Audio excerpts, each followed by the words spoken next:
You open your phone before you've even had your first sip of coffee, and there it is.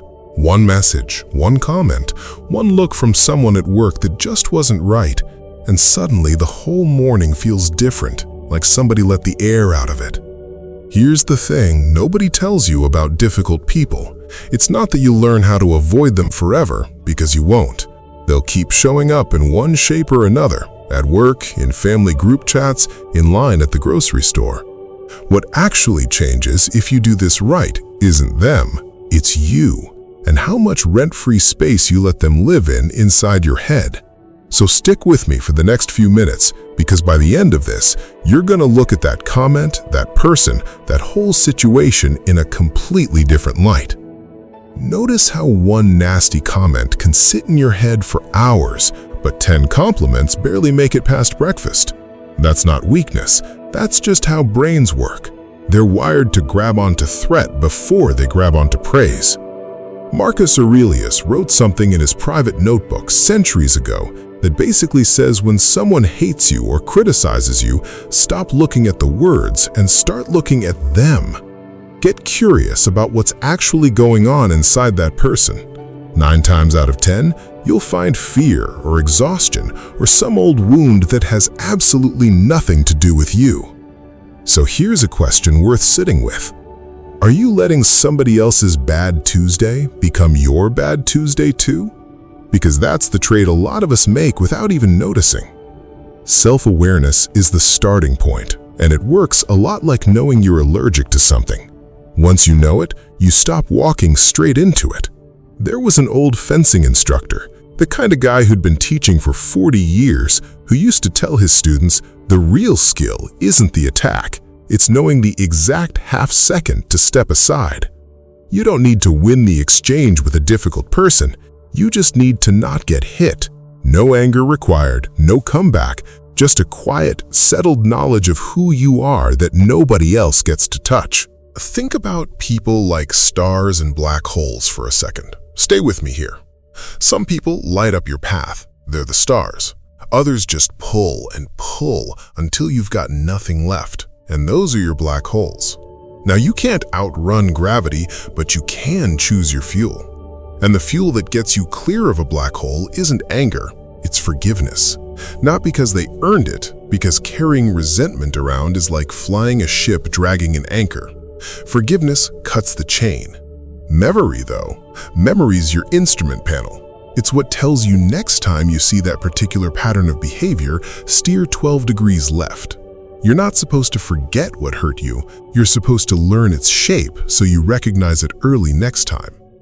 Now, let's talk about staying level when everything around you isn't. You know that one person who never seems to lose their footing no matter how loud the room gets? That's not because nothing bothers them. It's because they figured out a long time ago that the only thing they actually control are the 2 or 3 seconds between something happening and how they respond to it.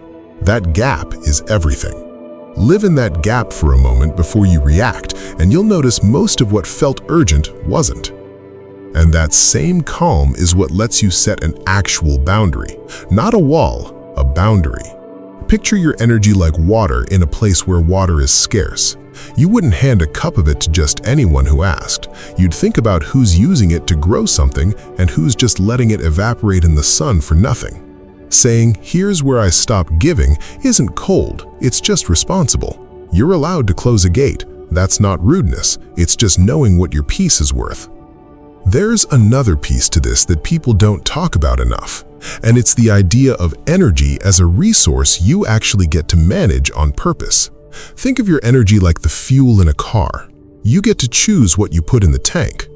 Every single time somebody difficult crosses your path, you're making a tiny decision, mostly without realizing it, about whether to burn premium fuel on them or just let the tank run low and hope for the best. Patience isn't passive, it's actually a choice, and a pretty strategic one at that. It's the difference between a tree that snaps in a storm and one that just bends and keeps standing. The tree isn't fighting the wind, it's just rooted deep enough that the wind stops mattering as much. And look, sometimes the smartest thing you can do isn't to handle it alone at all. There's this idea floating around that needing help means you're not strong enough, and it's just not true. A single conversation with somebody who's been through something similar can save you months of spinning your wheels. It's not outsourcing your problem, it's zooming out, the way you'd pull up a map when you're lost instead of just driving faster in the same wrong direction. Asking for a second perspective when someone's been chipping away at your peace for weeks isn't weakness dressed up as anything. It's just wisdom that knows its own limits. I think about a guy named Elias I used to work with years ago. Brilliant coder, terrible at handling doubt from other people. Everyone around him had opinions about the business he wanted to start on the side. Some doubted him out loud at lunch, some just gave that polite, worried smile. He didn't argue with a single one of them. He just kept showing up, kept building, kept getting a tiny bit better every week. 2 years later, the business paid his rent. Nobody remembers the smiles anymore. Sincere. That's really the whole trick with goals and toxic noise. You don't have to win the argument, you just have to keep walking. Think of it like wearing a raincoat. It doesn't stop the rain from falling, it just keeps you dry enough to keep moving through it. The doubters don't need to be defeated, they don't need to be convinced. They just need to be quietly outlasted. And most of the time, they will move on to doubt somebody else long before you finish what you started. Now, here's the part people skip past too fast. The conversation you have with yourself after somebody's been unkind to you. Because that inner voice, the one running commentary in your head, it can either patch you up or it can finish the job the other person started. Ask yourself something different next time. Not why is this happening to me, but what does this teach me about where my edges are? Small shift, huge difference.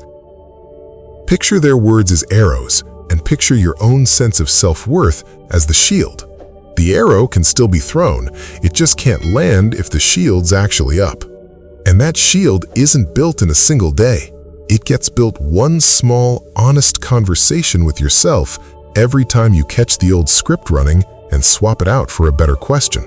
Last thing, and maybe the most practical one, you do not have to fight every battle that gets handed to you. Some arguments are just dead ends dressed up as important conversations. No exit, no prize at the end, just two tired people repeating themselves louder. Trying to reason a toxic person out of their behavior is a bit like pouring water on a grease fire. It doesn't put anything out, it just spreads it further. Sometimes the strongest move on the board is simply not making one. Silence isn't surrender. Half the time it's just you refusing to hand over the one thing they actually wanted, which was your reaction. And here's a smaller skill worth building alongside all of this. Learning to spot when kindness is actually just performance. Watch for the ones who smile a little too wide when other people are looking. The ones whose warmth seems to switch on and off depending on who's in the room. Consistency is the real tell. It always has been. A person's character isn't what they show you on their best day in front of a crowd. It's what they do on some random Tuesday when nobody important is watching. Pay closer attention to that pattern than to any single kind word, because patterns don't lie the way a compliment sometimes can. None of this makes the difficult people disappear, and honestly, that was never really the goal. What it does is put you back in the driver's seat of your own week, your own mood, your own sense of who you are. You stop asking the world to be gentler and start building something in yourself that doesn't need it to be. If any part of this actually landed for you, hit subscribe. The channel's called Mindset Archives, and there's a lot more here for anyone trying to think a little clearer and react a little less. See you in the next one.